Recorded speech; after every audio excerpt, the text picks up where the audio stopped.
l'urbanisme, c'est pas trop mes spécialités.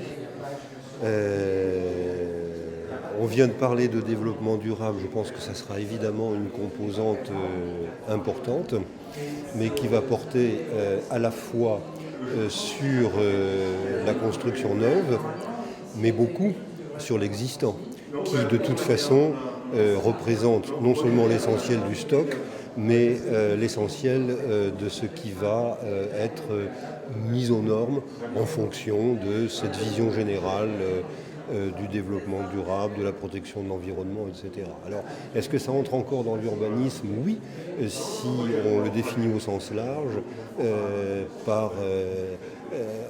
en prenant en compte toutes les composantes, y compris donc ce qui existe, qui a fait l'objet de réhabilitation, etc., mais qui va aussi, ça a déjà commencé, se trouver confronté à des exigences de mise aux normes en termes de sonorisation, de protection de l'environnement, d'économie d'énergie, etc. Quels sont les principaux obstacles?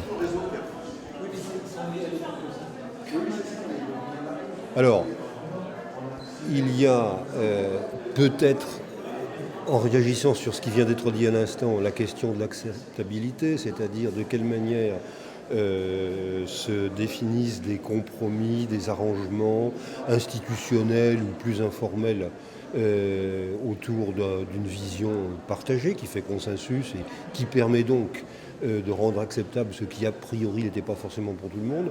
Bon, il n'y a pas que cet obstacle-là. Il y a aussi les dimensions, les contraintes proprement financières. Ça ne sera pas évident partout de dire à des occupants, qu'ils soient propriétaires ou locataires, enfin, on va surtout parler des propriétaires, occupants ou bailleurs, vous avez tant d'années pour mettre aux normes vos logements. Est-ce que c'est un souci de financement par rapport au pouvoir public? Ça sera à eux de voir. Ça sera à eux de voir de quelle manière ils vont pouvoir financer. Ça peut être par des incitations fiscales, mais on ne peut pas les multiplier non plus.